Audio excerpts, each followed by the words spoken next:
we're done. At this, we're done. No, we're done. Mr. Mendoza, turn around. You can say whatever you want, but you're gonna face me and you're gonna get your sentence.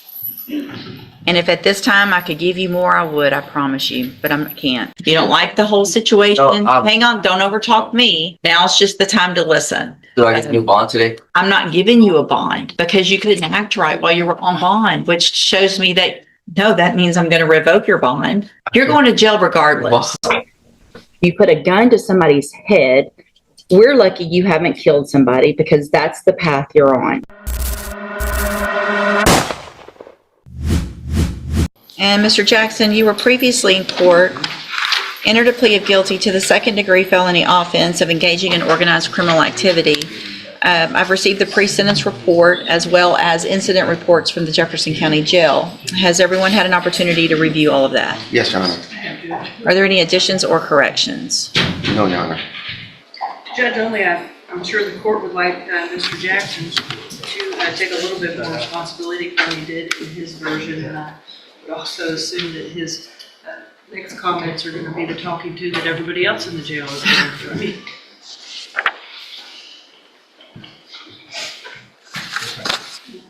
Mr. Jackson, I've got 16 pages of jail incident reports. Each page holds 2 to 4. Do the math on that, and that's a lot of you being exceptionally disrespectful to the officers that are there. And so what I'm wondering is why you think, I mean, since you entered your plea in this case, you were caught with a shank, 2 different types of shanks, and you've been fighting? Huh? You can speak where I can understand you first. Speak up. What do you want to say?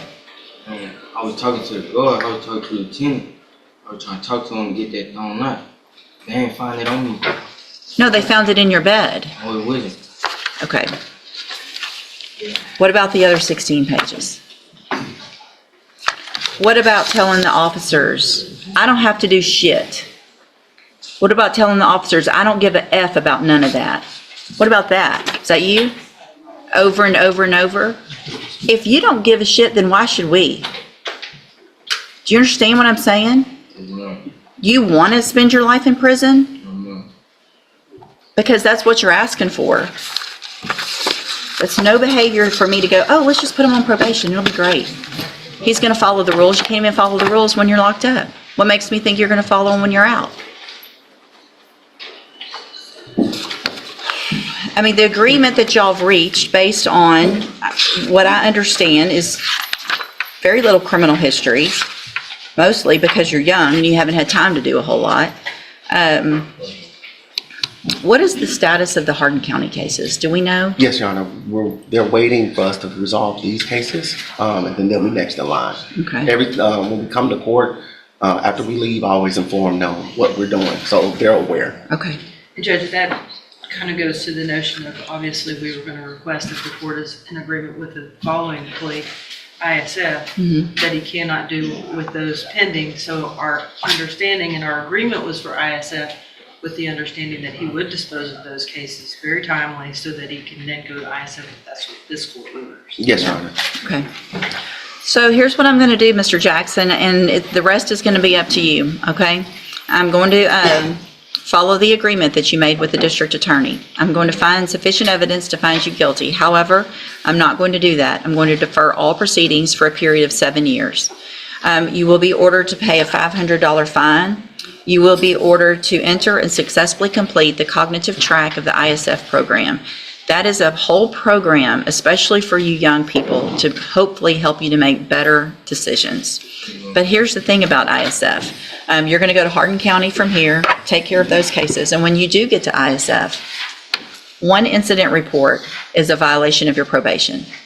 0 tolerance. So you're going to have to prove to me while you're waiting in jail. In addition, while you're waiting in jail to go to Hardin County, if I find out you misbehave in Hardin County, Any of those things are going to be violations of your probation. Do you understand? A condition of your probation is going to be that you follow the rules in our jail, in Hardin County Jail, and in ISF, whatever those rules are. It's not going to be cussing at and calling names to the correctional officers who are just there doing their job. It's not going to be fighting. It's not going to be hiding things in your whatever. You understand? Because you may never see the light of day. You're going to be right back in here on a motion to revoke your probation. And because this is a second-degree felony, if you are back in here, the range of punishment, if I find that you violated your probation, is minimum 2 up to 20 years in prison. You understand that? Okay. If you take advantage of this opportunity and change the way you're acting, and are you successful on this probation, this is your chance of a lifetime today, because you do not have a conviction on your record. You're not a convicted felon. And at the end of the probation period, if you're successful, the case gets dismissed. You'll never be a convicted felon.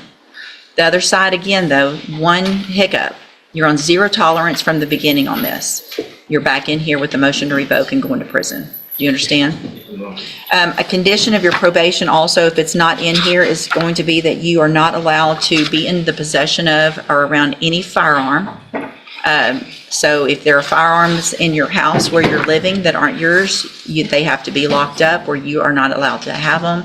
You're not allowed to have a firearm, period. Do you understand? Okay. And Okay. Your Honor, just for the record, we do believe that he'll be able to make this probation and won't be back here. His family is here. They've always been here, so they're Good. ready to support him with whatever he needs to make sure that he makes it over the hump. I hope so. I'm glad that they're here. And here's the thing.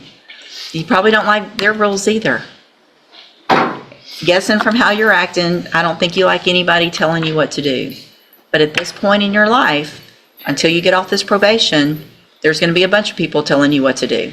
And you're just going to have to take that because you're the one who engaged in this behavior, right?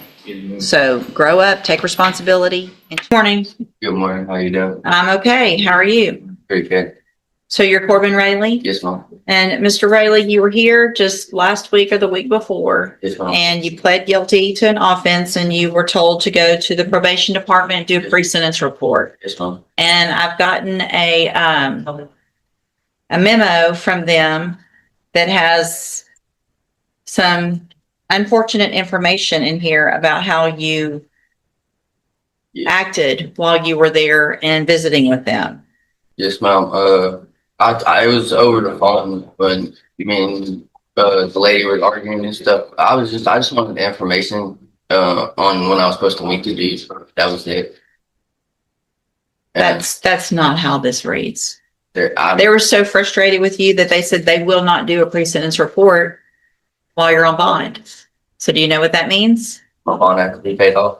No, that means I'm going to revoke your bond Okay.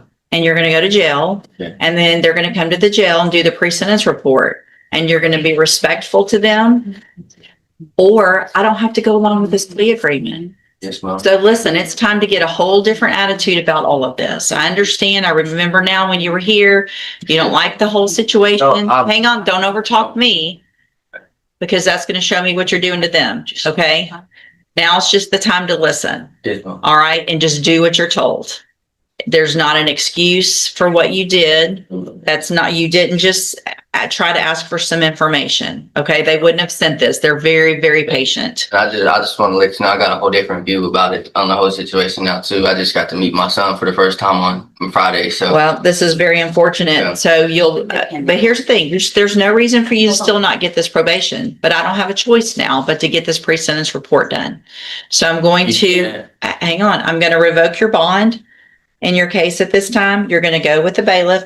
Probation's going to come to the jail. They're going to do this pre-sentence report, probably not today. do I get a new bond today? I'm not giving you a bond because you couldn't act right while you were on bond, which shows me that you see where I'm. Yeah, the can problem- we just like revoke the deal and take it to trial? I can't afford to go to jail, please. You're going to jail regardless. Why? Yeah, it's not- Because, do you want me to read the memo? Yeah, the whole thing. Yeah, can we play the voice recordings of the phone call in here today too, if that's the case? Because if you're just gonna believe what she says, then I believe I have the right to fight on behalf of what I have to say. And we need to be able to play those phone records. You're gonna go do that, you're gonna go do that Of course, pre-sentence we're not gonna play report, phone records safe. and you're gonna go and hopefully be respectful and hopefully get this probation and not ruin your life over this. This is very- How long do you think I'll be in It's there? a very temporary situation. Mr. Rojas can come back and talk to you. I'm revoking your bond at this time. I find it's in the best interest until sentencing that there not be a bond. You can go back with the bailiff.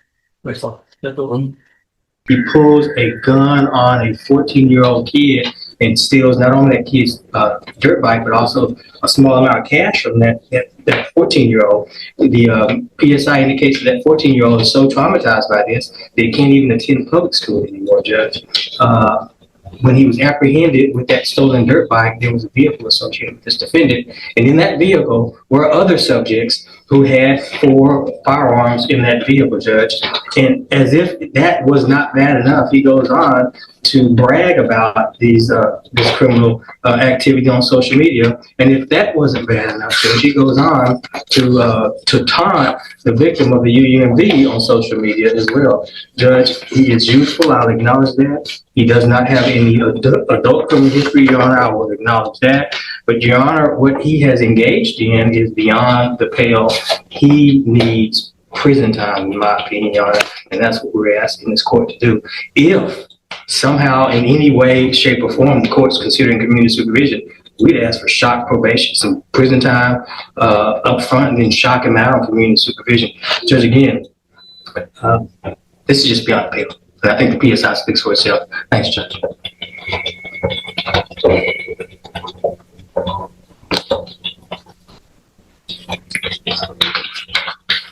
Mr. Chopin,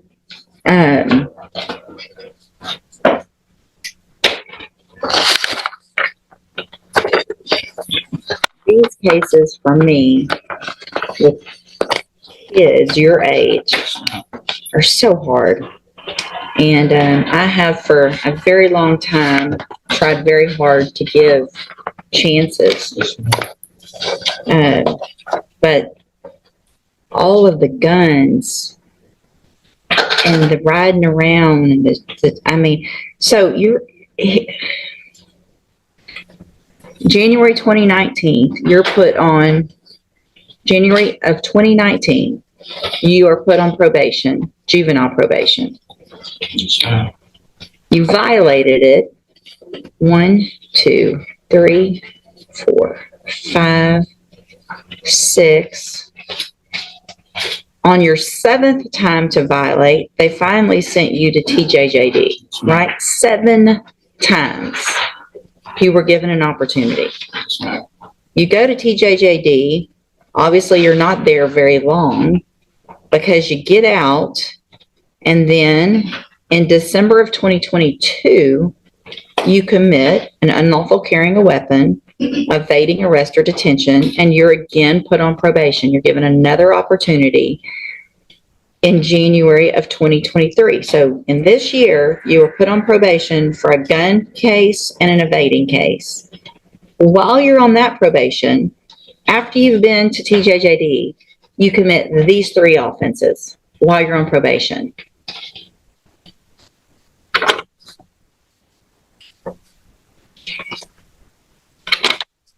So none of it makes sense that I want to do better. And I mean,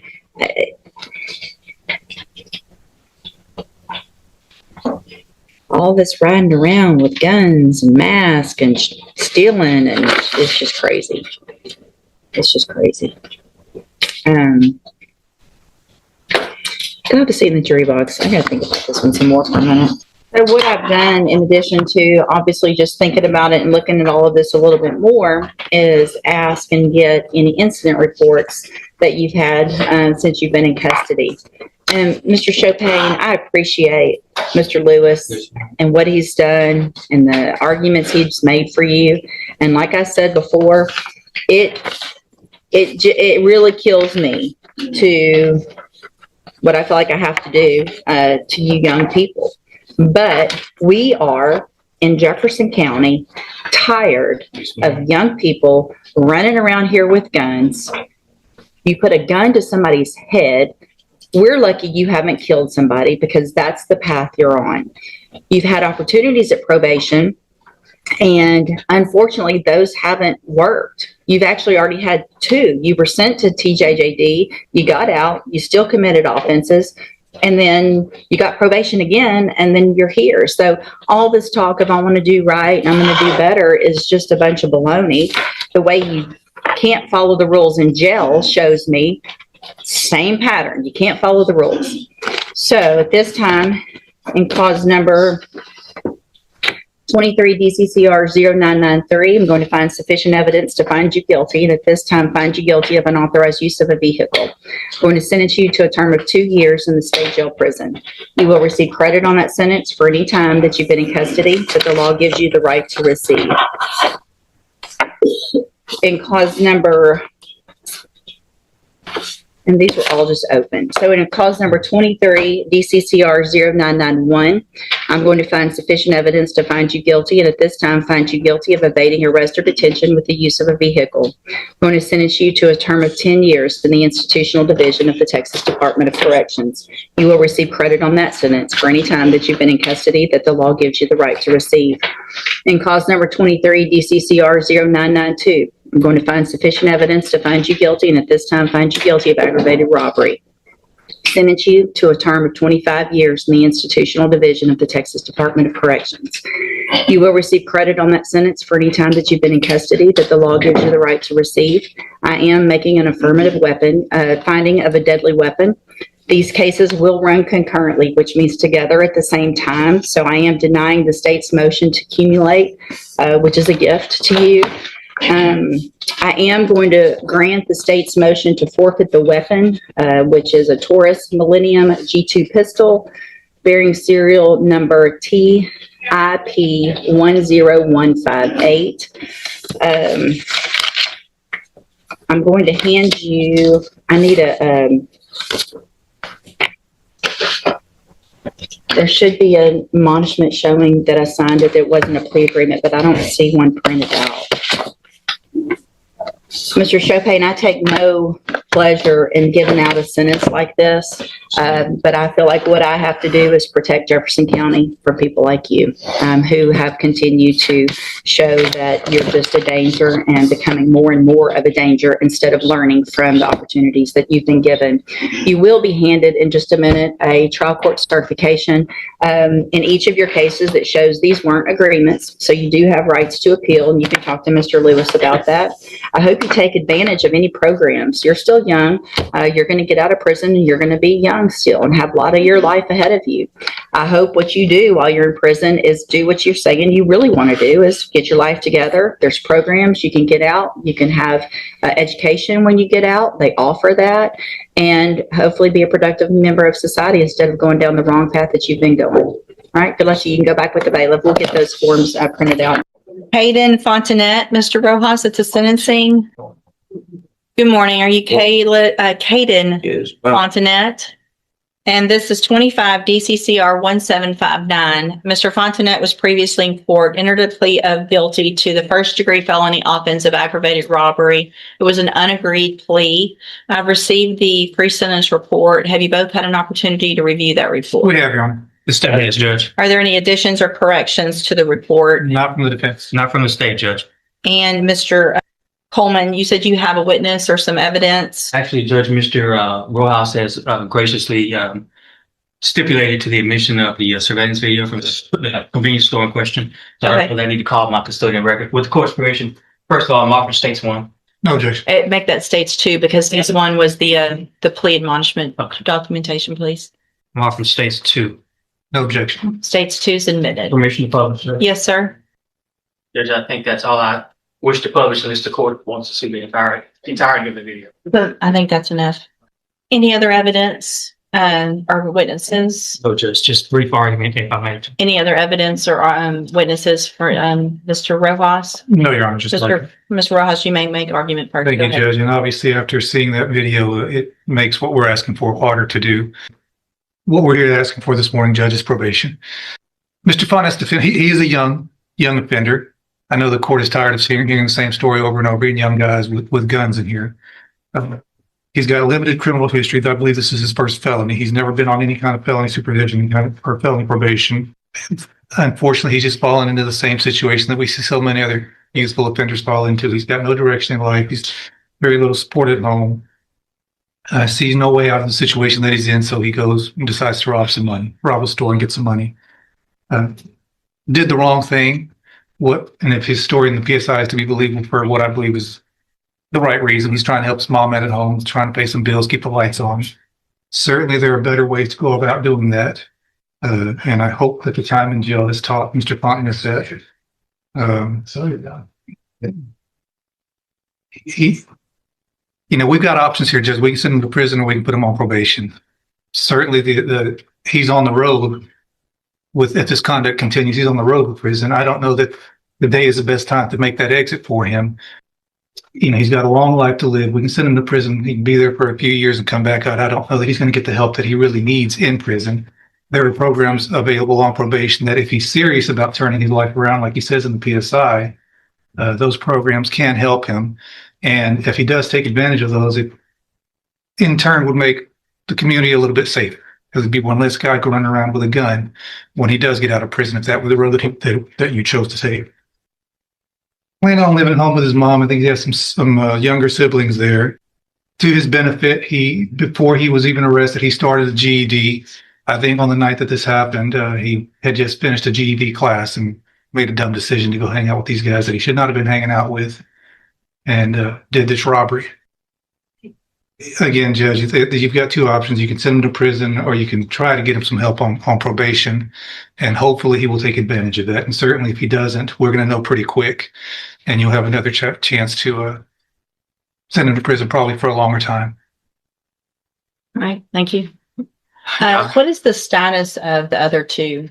Are there co-defendants? Have they been charged? They have been charged, Judge, and I have both of their cases, Judge. And they have not been sentenced yet or No, anything Judge. like that? No, Okay. Judge. All right, go ahead, Mr. Coleman. Yeah, I'll be brief. Whether it's the Pine Club Apartments or Rogers Park or a Speedy Mart, you've seen this, and we've seen this in this community all too often. I'm preaching to the choir, Judge. Prayer vigils and advisory committees, all of that stuff's fine, but you, Judge, are where the rubber meets the road. You are that person that can protect the community from somebody like this defendant. You are that person that can either let him walk out of this courtroom on probation with a piece of paper with conditions and promises that he won't resort to this kind of violence that you saw on that video, or you can ensure that the community is safe by putting him behind steel bars, concrete wall, and razor wire fence. I'm just asking, I'm not in the habit of begging, but on behalf of this community, I'm begging that you send this defendant to prison. The message that needs to be sent to this defendant and his circle of friends and anybody who would want to be like this defendant is that if you pick up a gun with the intent to commit violence, you're gonna pick up a 15, 20, 25-year prison sentence, Judge.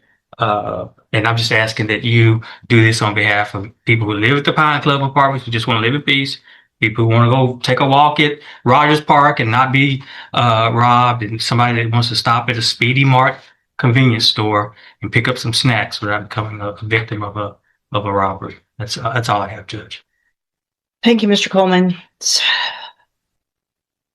Mr. Fontinet, there was a time some years ago that there really wasn't even a question. State's attorneys were recommending youthful offenders, probation. Let's give everybody an opportunity. And things have just changed in such an incredibly dangerous way with young people doing what I just saw you do on that screen. I cannot imagine the fear that person had that was working in that store, that he now has, just trying to go to work, make a living, and go home. And he has 3 people come in and not just grab a little quick something and run out, but terrorize him for quite some time. Pulling him around, yanking him around, putting guns in his face, all 3 of you. I also, in addition to the PSI, get jail incident reports. And you apparently like to fight and jump people, which is what's been happening in the jail. So it makes it very difficult for me to go, oh, this is somebody that's going to get out and behave, who can follow the rules, because you can't even follow the rules in jail.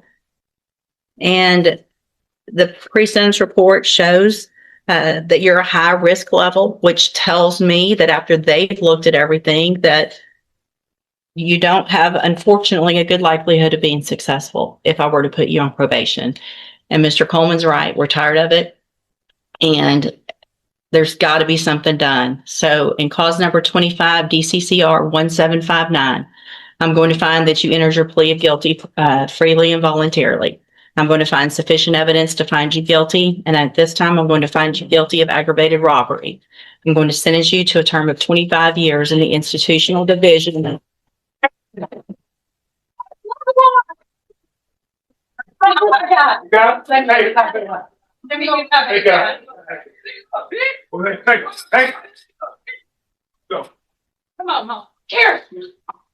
going to sentence you to a term of 25 years in the institutional division of the Texas Department of Corrections. You will receive credit on that sentence for any time that you've been in custody that the law gives you the right to receive. I'm handing you the trial court certification. This was not an agreement. You have some rights to appeal. I have also handed you a written admonishment regarding your ineligibility to possess a firearm or ammunition. Because of the judgment entered against you, you're ineligible under Texas law to possess a firearm or ammunition. Possession of a firearm or ammunition could lead to charges against you. You can talk to Mr. Rojas about any questions you have about that. I am making an affirmative finding of a deadly weapon. Mr. Fontinet, I understand that this is harsh, and I know you believe this is harsh, but I think this is necessary. I hope that you go and you make things right. You can get out of prison. You're still going to be young, and you can make your life better. That's going to be up to you, okay? You can go back with the bailiff. Good morning. Are you Anthony Mendoza? Yes, ma'am. And Mr. Mendoza was previously in court and entered pleas of true to counts 1 through 13 in a motion to revoke probation. Currently on probation for driving while intoxicated, third or more. That was a 6-year sentence that was probated for 6 years. Having to go to work, but yet he's not supposed to drive, and so he's driving with an invalid license, and he's not able to work, and he can't afford to pay for the things he needs to do, such as the 12-step program, the GED program. All those things require money, and that's one of the big issues. But the things I'm concerned about is that it says that he went to the safety relapse program. Positive, again, for alcohol and cocaine, which I understand he denies the cocaine, but that's what this alleges.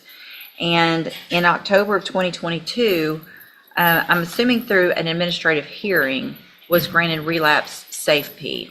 Yes, ma'am. There was a motion to revoke that was filed and came before the court, and he was ordered to go to relapse safe-P, and he absconded, and he never went to relapse. So he wasn't in custody? No. Okay. And then, so we didn't see him again until August 11th of 2023 when he was arrested in Houston. So here's the thing, whether you probably didn't get any paperwork. Come up here to the front in the middle here. From at least October of 2022 until August 11th of 2023, you wouldn't have known about anything because you quit going to probation. You were an absconder. And the only reason we found you is because you were arrested in Houston for aggravated assault with a deadly weapon.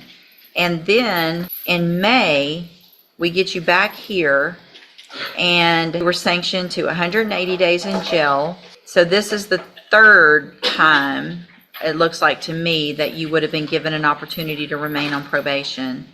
I gave you upfront time, continue you on probation. Courtesy supervision was sent to Harris County. And then we have the SCRAM device issues still, alcohol violations, interlock violations, aggressive behavior, ongoing alcohol use. So if you didn't do the relapse safe-P, it's not anyone's fault other than your own, because if you didn't know about it, it's because you weren't going to probation. Mr. Nichols? Judge, I think it's pretty clear. He was put on zero tolerance a couple of years ago, and here we are on the second time. Third. Multiple times. Yeah. And I don't know what else we could do. So obviously I agree with the probation department's recommendation for revocation. think he's had more than enough chances, Judge. In fact, there's just one thing I want to make the court aware of. If I can call Ms. Martinez. Sure. Ms. Martinez, would you please raise your right hand? Do you swear or affirm the testimony you're going to give in this hearing will be the truth, the whole truth, and nothing but the truth, so help you God? Thank you. Go ahead. Ms. Martinez, you were supervising, So, ha, that was his only reply to you. Did I ask you to print me out a copy of that? yes, Showing you what I marked as Exhibit 1, for purposes of this hearing, is this a copy of the email with his reply to you? yes, I'll tender to the defense attorney, Your Honor. Tender to the court for purposes of this hearing, I'll offer State's Exhibit 1. It's admitted. And is that pretty consistent with his level of cooperation and attempts to provide probation while he's been supervised? yes, sir. No other questions, Your Honor? All right, any questions? Just a couple. I want to clarify on the relapse program. You said he was y'all came to court on motion to revoke. Is that my understanding? Yes, And so the safety relapse was ordered by Judge West, yes, and he was here. The defendant was here. Mr. Mendoza was here at that time. yes, sir. Well, wouldn't he have been taken into custody? Let me make sure, because I wasn't supervising. Okay. It looks like the hearing was completed over the phone. Okay, wait, he wasn't on here, it was over the phone with the supervisor at that time. Due to him residing in Houston, he reported he had a lack of transportation to report back to the hearing at that time because he had tested positive for alcohol and cocaine. The supervisor had recommended complete relapse. Anything I have else? other questions for Ms. Your Honor. Martinez. Thank you, Ms. Martinez. I think he wanted to address the court, but we never did because Sure. we went there. Go ahead. Would you like to tell the court? Do you want to tell the court? Y'all saying I went to Safety twice, I never went. Nobody's saying you went to Safe twice. We're saying you went to You're saying Safe P. I Hold on, absconded? don't, listen. I'm gonna let you talk, but don't talk over me. We're saying that you went to Safe P and then that you were ordered to go to the Safe P relapse, but you never came and turned yourself in after that phone call where you were told that there was to be a warrant for your arrest. So no, you never went to Safe P relapse. Go ahead. She said I was supposed to turn myself in. That was after I did the 9 months where the felony assault got dropped to a misdemeanor terrorist threat. Mm-hmm. So when I was here, y'all let me out. And then I was trying to work and they kept saying that I was messing with the scam device. Okay. So I was actually at work when she sent me the message to my phone.